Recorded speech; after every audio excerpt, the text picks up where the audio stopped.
This is Brother David Harmon. Welcome you back for another Bible study concerning the Christian home and family. I greatly appreciate you listening to these recordings.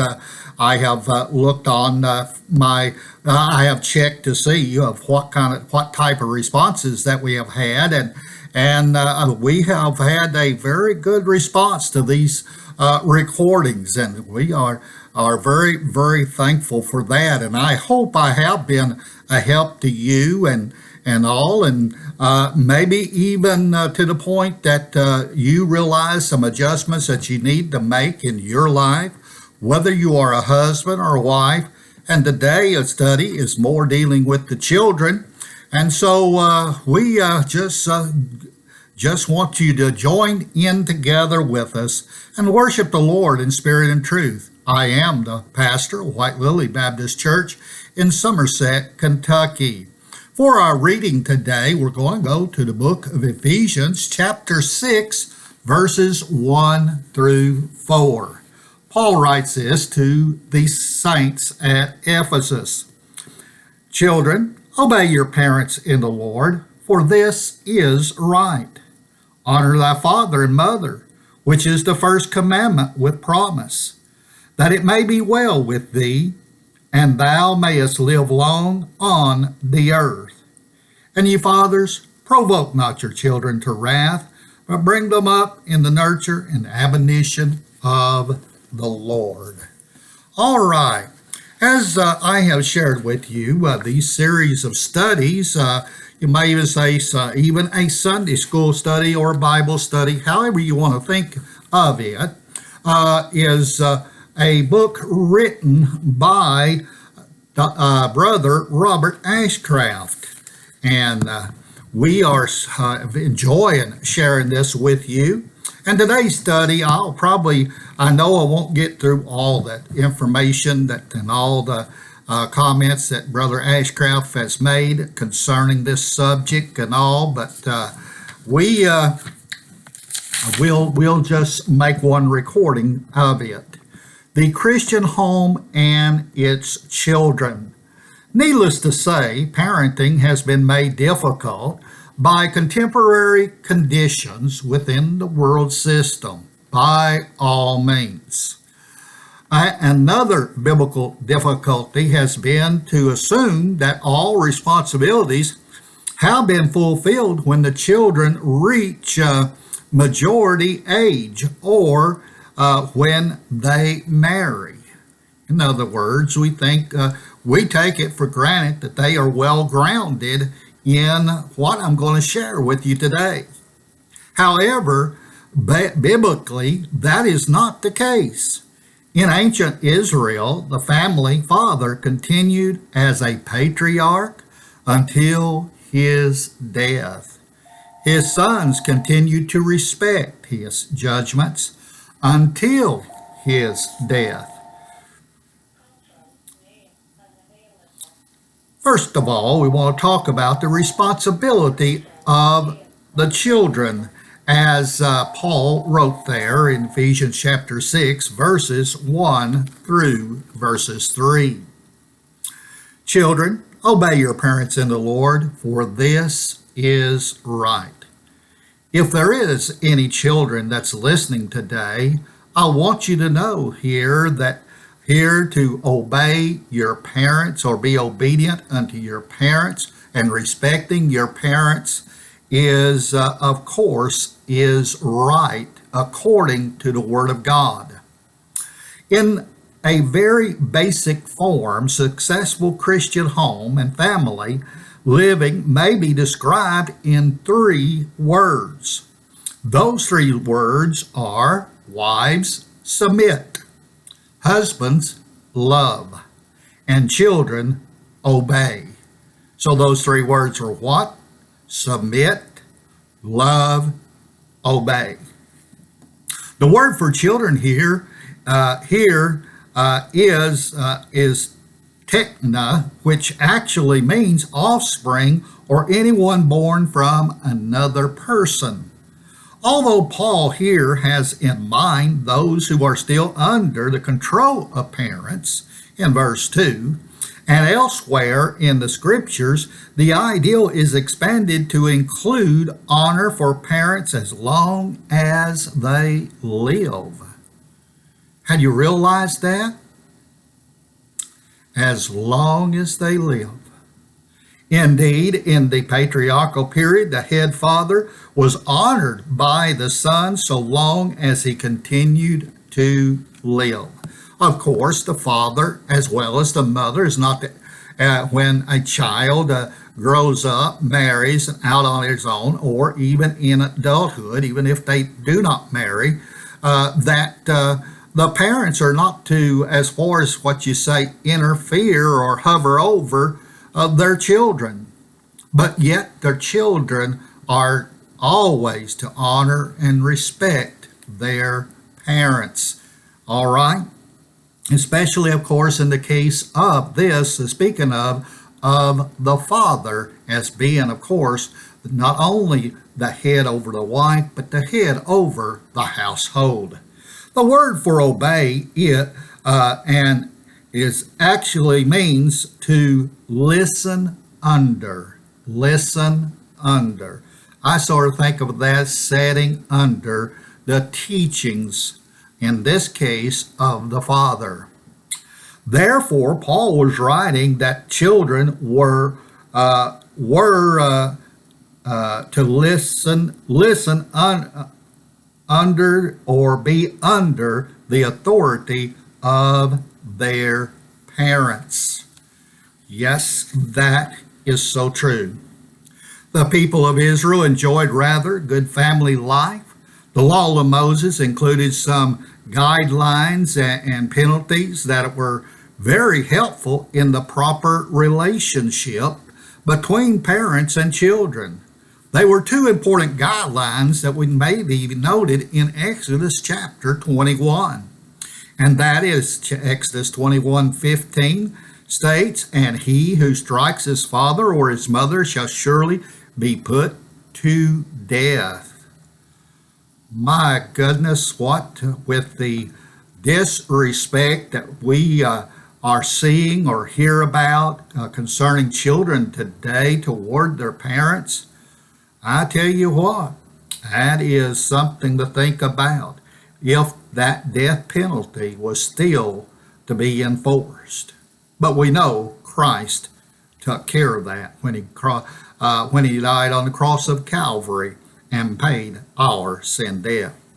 In chapter 21 of Exodus, verse 17, it says, "And he who curses his father or his mother shall surely be put to death."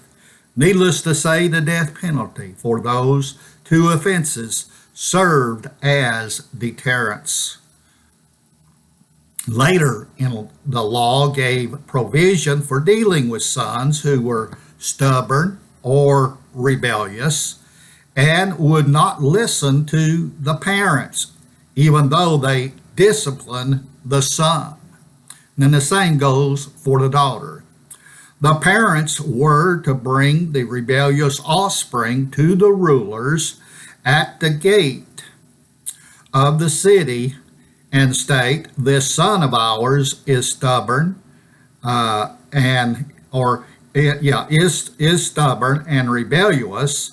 He will not obey us." In verse 21, it says soberly that, of course, that's what it says in verse 21 of Exodus chapter 21. Soberly states the action that should be pursued and why. "Then all men of his city shall stone him to death. So you shall remove the evil from your midst, and all Israel shall hear of it and fear." So God has a purpose and a reason for everything. He is a God of organization. He is a God of righteousness. I know it sounds very harsh and all, but God intended then for the children to obey and respect their parents. Although that penalty, as well as many others of the law, was severe and unrelenting, it was effective, no doubt. Children obeyed. God was very serious about a child's respect and obedience to his parents. All human relationships are based on what is learned in childhood. If you learn reverence, awe, respect, and obedience as a child, then the basis for living proper relationships will be present throughout your life. Undisciplined children who do not know how to respect authority, and we are seeing much of that, of children not being disciplined, and especially in a stern way, and I'm not talking about being abusive. Undisciplined children who do not know to respect authority or to honor parents would have created a chaotic world. So God said to the Jews that the life of a rebellious child was to be taken away. Secondly, we want to notice honor or respect for parents. Honor and respect for parents. Again, referring to those same verses of Ephesians 6, 1 through 4. The second part of Paul's admonition for children or offspring was, honor your father and mother, which is the first commandment with a promise. And the promise is that it may be well with you and that you may live long on the earth. Honor is the attitude behind the act. The act is obedience, and honor is the attitude. Remember that an act without the proper attitude is hypocrisy. If you do what your parents tell you to do, but you hate it, now think about that, and think about our actions when we were children.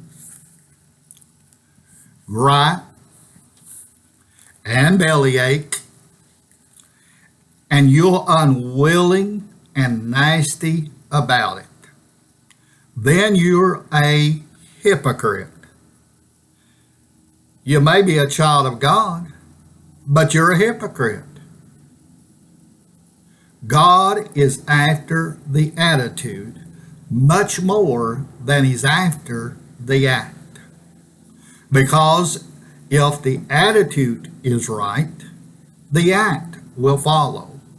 But a right act with a wrong attitude is nothing but hypocrisy.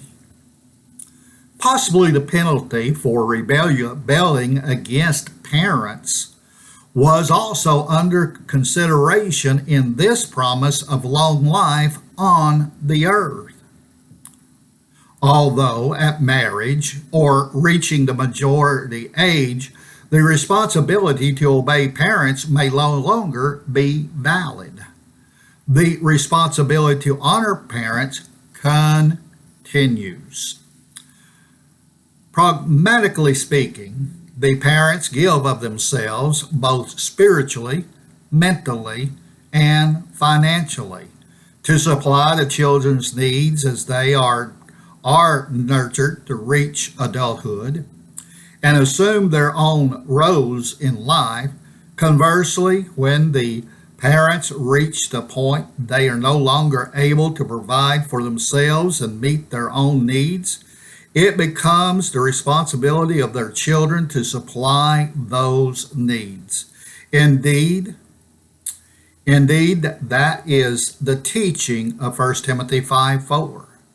But if any widow has children or grandchildren, let them, that is, the children or grandchildren, first learn to practice piety in regard to their own family, and to learn to practice piety in regard to their own family, and to make some return to their own parents, for this is acceptable in the sight of God.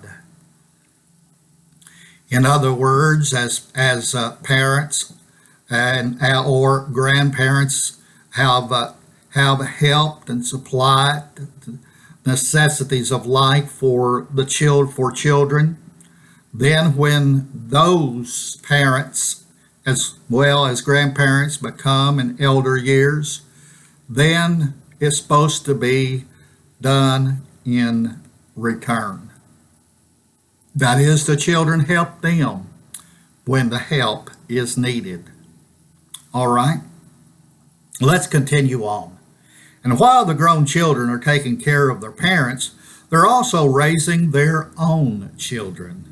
In other words, their children is seeing an example that you set as a parent, who are going to take care of them while they are raising their children. That way, the family stays together and the righteous and keeps being passed on from generation to generation.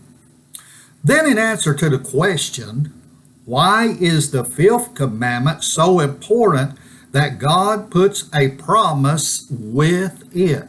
Why? Why is it? Simply because it is the key to all human relationships and the passing on of righteous heritage.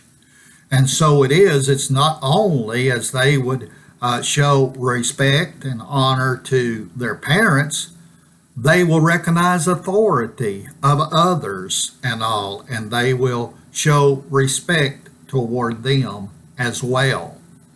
All right, the truthfulness of these concepts needs to be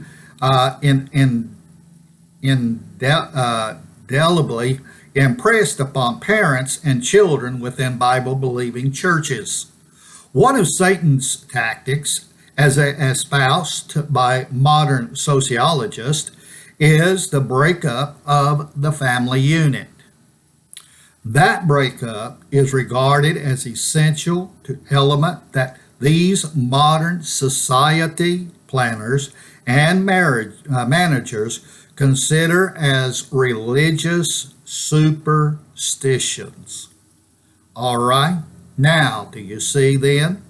Here it is then that Satan, he certainly has disrupted what a true family is. Not only that, but and as we again see it in our time, that he is having children, he is convincing children to be disruptful and disobedient unto their parents. Children may continue to honor parents in many ways. Let me say, before I forget it again, and that is that I know that some parents, it is hard to respect them or give them honor and all. But that's where it comes in as a child, as being the child, son, or daughter, that you are a Christian or a child of God. You're saved by God's marvelous grace. You've repented of your sins and you put your faith in Jesus Christ. Then you need to practice the spirit of forgiveness. You need to forgive them and all of what they have done.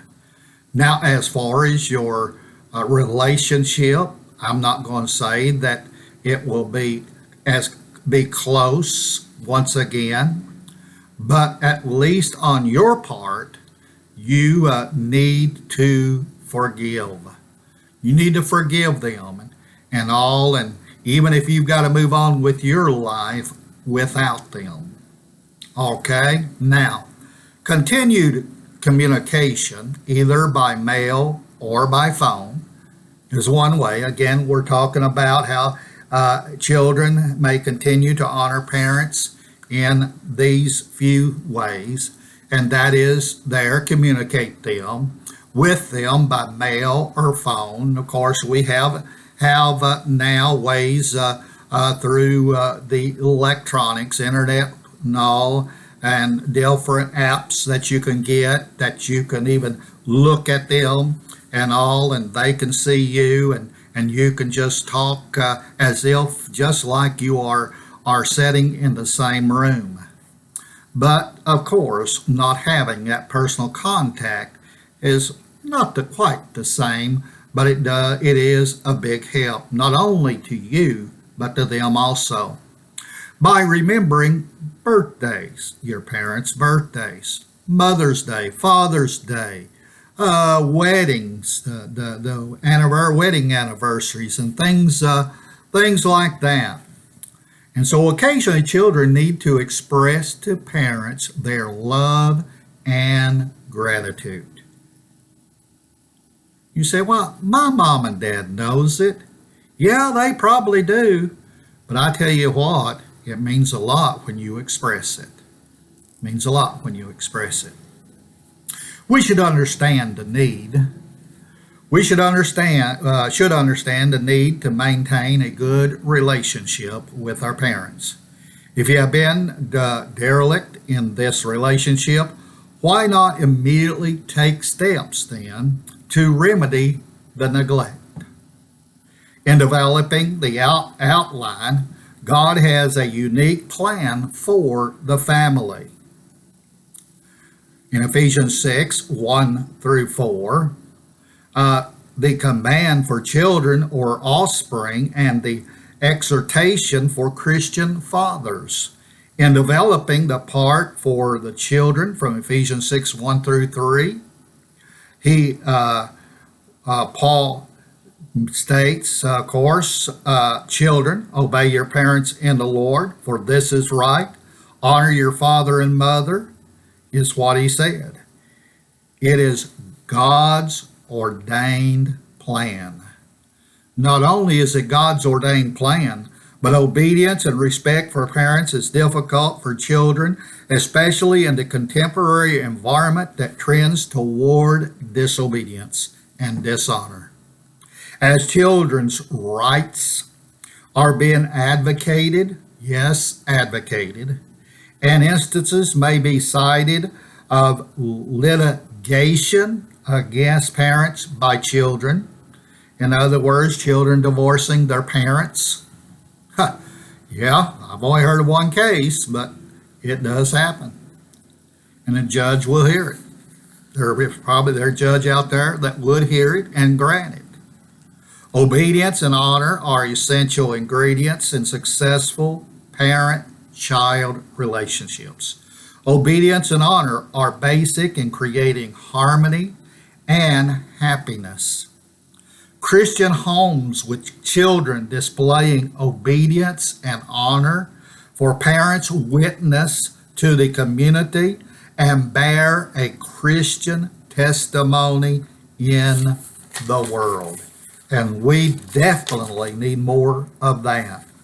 We definitely need more of that. All right, the responsibility of parents. Ephesians 6 and 4. And fathers, do not provoke your children to anger, but bring them up in the nurture and admonition of the Lord, or bring them up in the discipline and instructions of the Lord. The reason Ephesians 6 and 4 uses the male term is that the man is the head of the family, but the Greek term includes the mother. All right, now let me say this again. This is a statement made by Brother John MacArthur.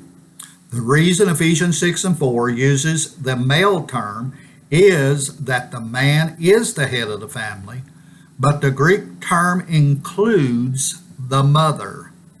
So I believe Paul is calling out to both parents, saying, you can't just leave your child to develop on his own.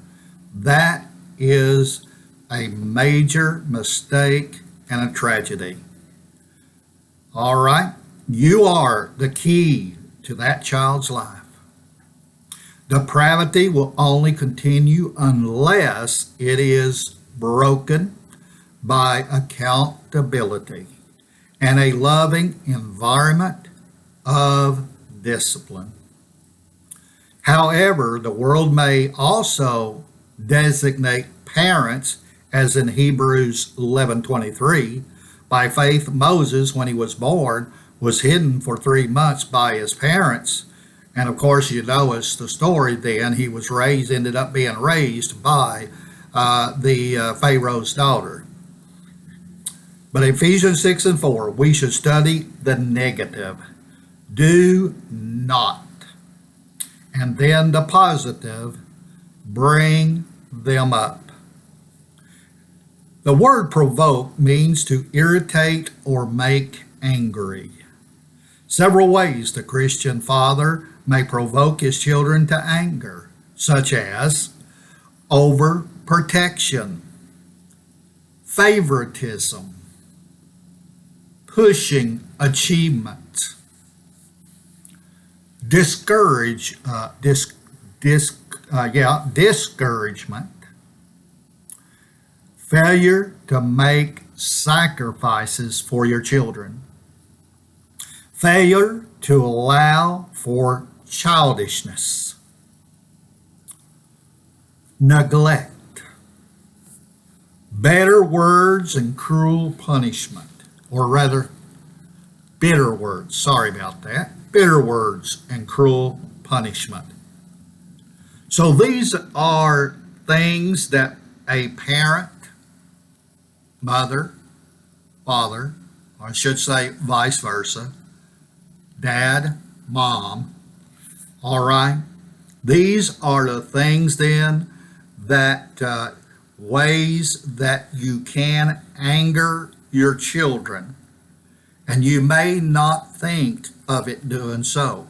You may be overbearing to them and all, and you think that what you're doing is for their good, and you are wanting a better life for them and all, and some of you parents wants especially your dad wants your son to follow in your footsteps, and vice versa. Moms, the daughters want them to follow in your footsteps, but their life, as far as what God has in store for them, may not be the same as yours.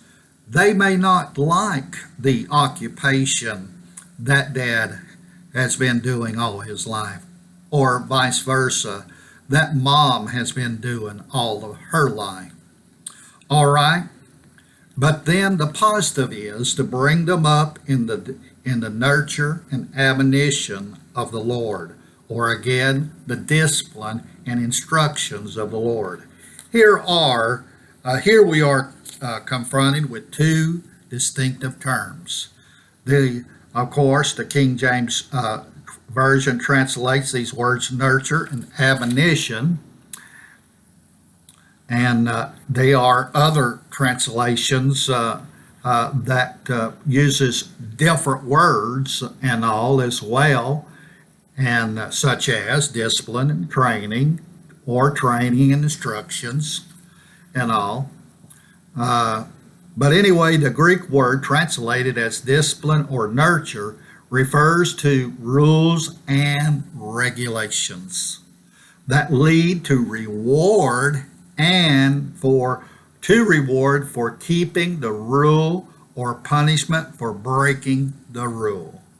All right, so let's say here it is translated as discipline or nurture, refers to rules and regulations that lead to reward for keeping the rule, or punishment for breaking the rule.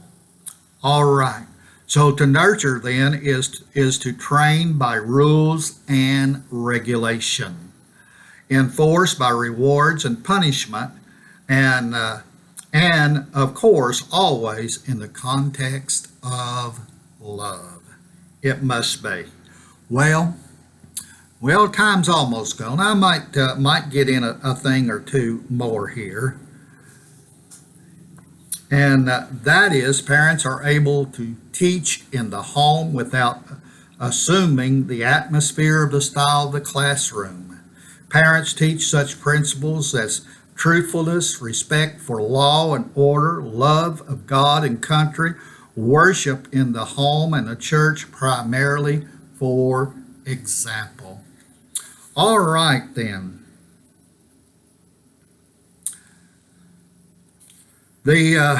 One more statement, and then I will close.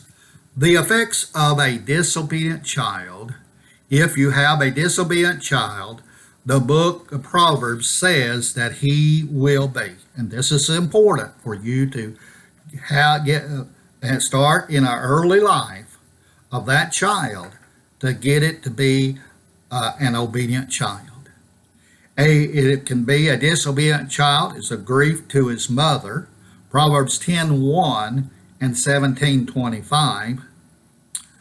A rebel to his father, Proverbs 15:5. A sorrow to his father, Proverbs 17:21 and verse 25. A disaster to his father, Proverbs 19:13. A disgrace to his parents, Proverbs 19:26. And a user of his parents, Proverbs 28:24. The sum of all is in Proverbs 29:15. The rod, or what you do as far as discipline, and reprove what you say. Give wisdom, but a child left to himself bringeth his mother to shame. The scriptures are clear in stressing the importance of parents in correcting and teaching their children. Failure to do so will result in heartache and shame. As I said in the beginning of this recording, that I wouldn't get through all that that is that a writer has had, Brother Ashcraft has for concerning this particular subject. But we'll close it out with that and bring another study next time concerning the Christian home and family. This is Brother David Harmon, the pastor of White Lily Baptist Church, inviting you to come out to be with us if you're in the Somerset, Kentucky area. Our Sunday morning service at 10 and 11, our Sunday evening at 5 o'clock. Our Wednesday evening is at 7 o'clock. And of course, that is Eastern Standard Time. We thank you very much for listening in. Until the next time, may God richly bless you. Good day.